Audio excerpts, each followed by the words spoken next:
First card ನನಗೆ 5 of swords ಬಂದಿದೆ. 5 of swords it self is A fighting card ಅಂತ ಹೇಳ್ತೀವಿ. ಸೊ ತುಂಬ ಜಗಳ, ತುಂಬ ಆರ್ಗ್ಯುಮೆಂಟ್, ಸೋ ಮಚ್ ಫೈಟಿಂಗ್ ಅಂತ ಕಾರ್ಡ್ ಹೇಳುತ್ತೆ. ಸ್ವಲ್ಪ ಟ್ರಿಗರಿಂಗ್ ಇರುತ್ತೆ. ಅದರ್ ಪರ್ಸನ್ ಏನೇ ಹೇಳಿದ್ರು ಯಾವುದಕ್ಕೂ ಟ್ರಿಗರ್ ಮಾಡ್ತಾ ಇದ್ದಾರೆ ಅಂತ ಅನಿಸುತ್ತೆ. ಇದರಿಂದ ಆರ್ಗ್ಯುಮೆಂಟ್ ಸ್ಟಾರ್ಟ್ ಆಗಿ ಸೊ ಕಮ್ಯುನಿಕೇಷನ್ ಸ್ಟಾಪ್ ಆಗೋ ಅಂಥ ಚಾನ್ಸಸ್ ಇದೆ.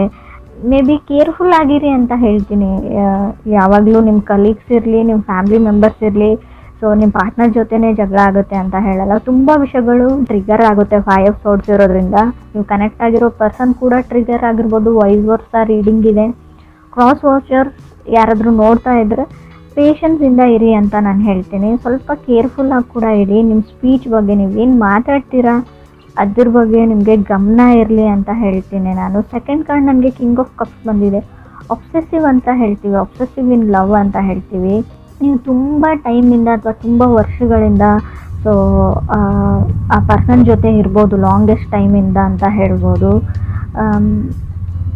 ಮೇ ಬಿ ನಿಮ್ಗೆ ಅನಿಸಿರ್ಬೋದು, ನಾನು ಇಷ್ಟಪಟ್ಟಿರೋ ವ್ಯಕ್ತಿ ಇವರಲ್ಲ, ನಾನು ಅಂದ್ಕೊಂಡಿರೋ ವ್ಯಕ್ತಿ ಇವರೇನಾ ಅಂತ ನಿಮಗೆ ಡೌಟ್ಸ್ ಬರ್ಬೋದು.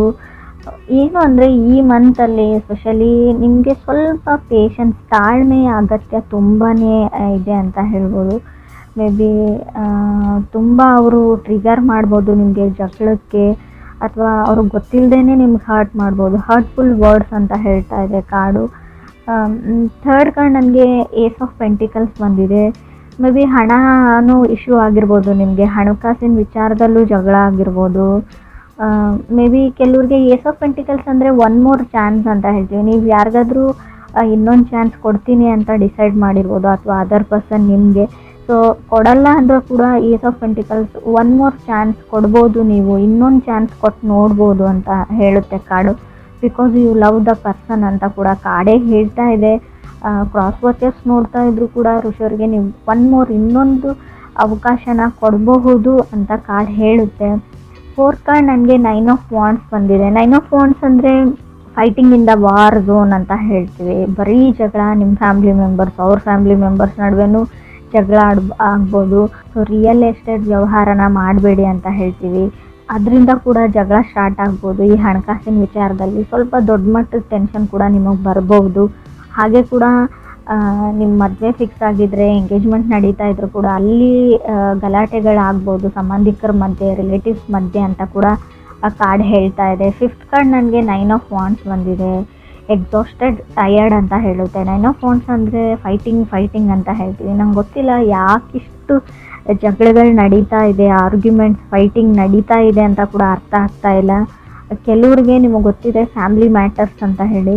ಸೊ ಅದನ್ನು ರಿಸಾಲ್ವ್ ಮಾಡ್ಕೊಳ್ಬೋದು, ಬಟ್ ಜಾನಲ್ಲಿ ಆಗೋದು ತುಂಬ ಕಷ್ಟ. ಅದಕ್ಕೆ ಸ್ವಲ್ಪ ಟೈಮನ್ನು ಕೊಡಿ ನೀವು ಅಂತ ಹೇಳ್ತಾ ಇದ್ದೀನಿ ನಾನು. ಸ್ವಲ್ಪ ಡಿಸ್ಟರ್ಬೆನ್ಸ್ ಇದ್ದರೂ ಕೂಡ ಅಡ್ಜಸ್ಟ್ ಮಾಡ್ಕೊಳ್ಳಿ. 6th ಕಾರ್ಡ್ ನನಗೆ 6 ಆಫ್ ಸಾರ್ಟ್ಸ್ ಬಂದಿದೆ.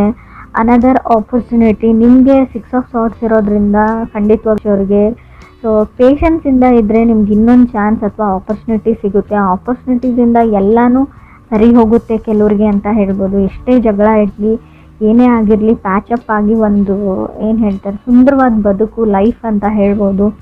7th ಕಾರ್ಡ್ ನನಗೆ 5 ಆಫ್ ಸಾರ್ಟ್ಸ್ ಬಂದಿದೆ. ಇನ್ನೂ ಕೆಲವ್ರಿಗೆ 3 ಆರ್ಗ್ಯುಮೆಂಟ್ಸ್ ಹೇಳ್ತೀನಿ. ನಂಗೆ ಗೊತ್ತಿಲ್ಲ, ರೀಡಿಂಗೇ ಇದೇ ಥರ ಇದೆ, ಬರೀ ಜಗಳ ಆರ್ಗ್ಯುಮೆಂಟ್ಸ್ ಅಂತ ಹೇಳ್ತೀನಿ ಅಂತ ಅಂದ್ಕೊಳ್ಬೇಡಿ. Fighting for a wrong reason ಅಂತ ಹೇಳುತ್ತೆ. ನೀವು ಅಥವಾ ಅದರ್ ಪರ್ಸನ್ನು ಒಂದು ತಪ್ಪಾದ ಕಾರಣಕ್ಕೆ ನೀವು ಜಗಳ ಆಡ್ತಾ ಇದ್ದೀರಾ.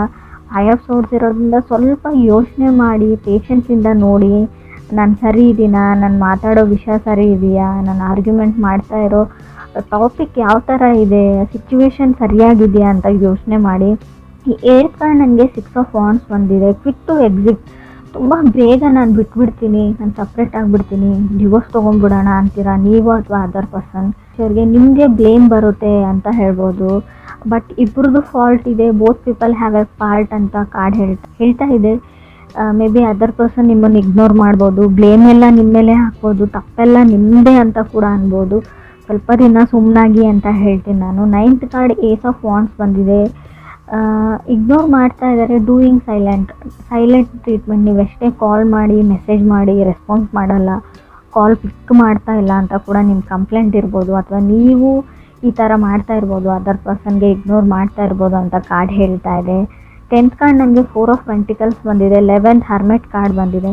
ನೋ ಕಮ್ಯುನಿಕೇಷನ್ ಅಂತ ಹೇಳುತ್ತೆ. ಕಮ್ಯುನಿಕೇಷನ್ ಇರಲ್ಲ, ತುಂಬ ಸೆನ್ಸಿಟಿವ್ ಇದ್ದಾರೆ ಪರ್ಸನ್. ಮೇ ಬಿ ನಾನಿಲ್ವಾ ಅಂತ ನೀವು ಕೇಳ್ಬೋದು, ಬಟ್ ನೀವು ಕನೆಕ್ಟ್ ಆಗಿರೋ ವ್ಯಕ್ತಿ ತುಂಬ ಸೆನ್ಸಿಟಿವ್ ಪರ್ಸನ್ ಅಂತ ಹೇಳ್ಬೋದು. ಚಿಕ್ಕ ಪುಟ್ಟ ವಿಷಯಕ್ಕೂ ತುಂಬ ಸೆನ್ಸಿಟಿವ್ ಆಗ್ತಾರೆ ಅವರು. ಹರ್ಮೆಟ್ ಕಾರ್ಡ್ ಬಂದಿರೋದ್ರಿಂದ ಡಿಪ್ರೆಷನ್ ಅಂತ ಹೇಳ್ತೀನಿ ನಾನು, ಆ್ಯಂಗ್ಸೈಟಿ, ತುಂಬ ಆತಂಕದಲ್ಲಿರ್ತಾರೆ ಅವರು ಅಥವಾ ನೀವು. ಸೋಲ್ ಸರ್ಚಿಂಗ್ ಅಂತ ಕೂಡ ನಾವು ಕರಿತೀವಿ ಇದನ್ನು. ನಾನು ಒಂಟಿಯಾಗಿದ್ದೀನಿ, ನನಗೆ ಯಾರೂ ಇಲ್ಲ ಅಂತ ಲೋನ್ಲಿನೆಸ್ ಕೂಡ ಫೀಲ್ ಆಗ್ಬೋದು ನಿಮಗೂ ಅಥವಾ ಅದರ್ ಪರ್ಸನ್ಗೂ. 12th ಕಾರ್ಡ್ ನನಗೆ 8 ಆಫ್ ಕಪ್ಸ್ ಬಂದಿದೆ. ನೀವು ಕೂಡ ತುಂಬ ಟಯರ್ಡ್ ಆಗಿ ಅಂತ ಹೇಳ್ಬೋದು. ಪೇಷನ್ಸ್ ಇಸ್ ಎವ್ರಿಥಿಂಗ್ ಅಂತ ಕಾರ್ಡ್ ಹೇಳುತ್ತೆ. ಆರ್ಗ್ಯುಮೆಂಟಿಗೆ ಹೋಗಬೇಡಿ ಅಂತ ಹೇಳ್ತೀನಿ. ನೋ ಟೈಮ್ ಫಾರ್ ಆರ್ಗ್ಯುಮೆಂಟ್ ಅಂತ ಇಟ್ಕೊಂಡಿರಿ ನೀವು ಮನಸ್ಸಲ್ಲಿ. ಸೊ ಇಗ್ನೋರೆನ್ಸ್ ಕೂಡ ಇದೆ. 13 ಕಾರ್ಡ್ ನನಗೆ 2 ಆಫ್ ಸಾರ್ಡ್ಸ್ ಬಂದಿದೆ. ಆದಷ್ಟು ನೀವು ಇಗ್ನೋರ್ ಮಾಡೋದಾದರೆ ಪರ್ಸನ್ ಅಲ್ಲ, ಸಿಚುವೇಶನ್ನ ಇಗ್ನೋರ್ ಮಾಡಿ ಅಂತ ಹೇಳ್ತೀನಿ. ಸೊ 2 ಪೀಪಲ್ ಇನ್ವಾಲ್ವ್ಡ್, 2 ಆಫ್ ಸಾರ್ಡ್ಸ್ ಇರೋದ್ರಿಂದ ಖಂಡಿತವಾಗ್ಲೂ ಏನೇ ಮಾಡಿ ಸಬ್ವರೆಗೂ ಆರ್ಗ್ಯುಮೆಂಟ್ಸ್ ಬಿಲ್ಡಪ್ ಆಗ್ತಾನೇ ಹೋಗುತ್ತೆ. ಹರ್ಮೆಂಟ್ ಕಾರ್ಡ್ ಇರೋದ್ರಿಂದ ಅವ್ರದ್ದು ನಿಮ್ಮ ಮನೆ ನಡುವೆ ಮಾತುಕತೆ ಅಥವಾ ನಿಮ್ಮ ಮಧ್ಯೆ ಕಮ್ಯುನಿಕೇಷನ್ ಸ್ಟಾಪ್ ಆಗ್ಬೋದು ಅಂತ ಕೂಡ ಕಾರ್ಡ್ ಹೇಳುತ್ತೆ. ಸೈಲೆಂಟ್ ಟ್ರೀಟ್ಮೆಂಟ್ ಅಂತ ಕೂಡ ನಾವು ಕರಿತೀವಿ.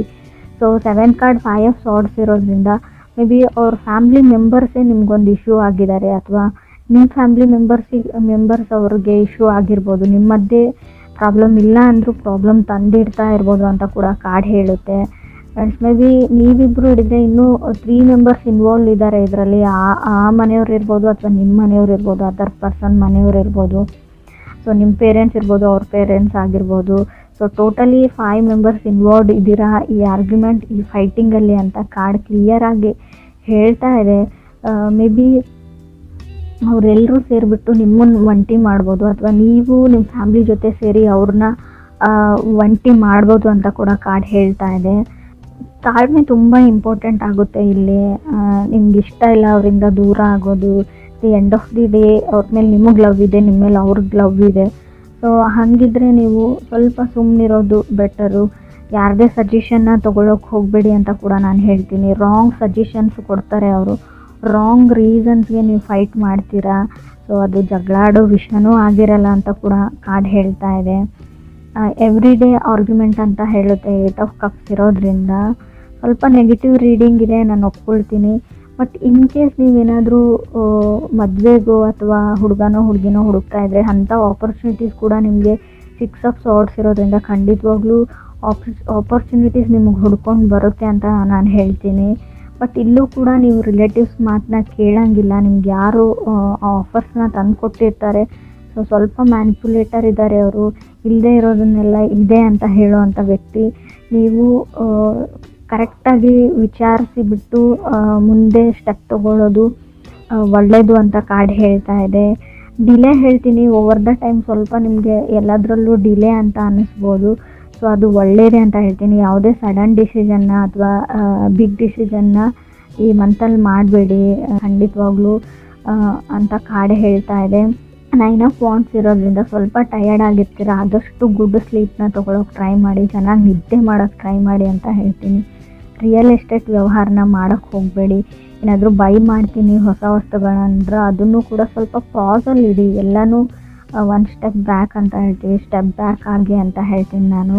ಸೊ ಸ್ವಲ್ಪ ನಿಮಗೆ ನೀವು ಟೈಮ್ ಕೊಟ್ಕೊಳ್ಳಿ ಅಂತ ಕೂಡ ಕಾರ್ಡ್ ಹೇಳ್ತಾ ಇದೆ.